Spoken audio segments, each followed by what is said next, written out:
একটা মানুষকে নিয়ে কতটা ভাবলে সেই মানুষটার স্বপ্নে আসে।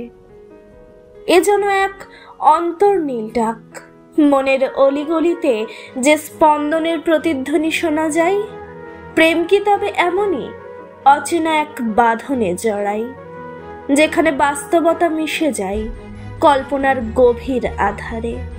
রাতের নিস্তব্ধতায় মনের প্রতিটি কোণে তার ছায়া খেলা করে, চোখ বুঝলেই যেন তার মুখখানি অবাক করে।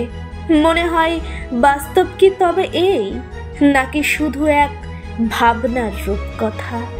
আসলে স্বপ্নে আসার জন্য বাস্তবের প্রয়োজন নেই, প্রয়োজন শুধু হৃদয়ের গভীর আকাঙ্ক্ষা, এমন আকাঙ্ক্ষা যা সময়কে ছুঁয়ে যায়, ফাঁকা আকাশে এক অদৃশ্য নক্ষত্রের মতো জ্বলতে থাকে।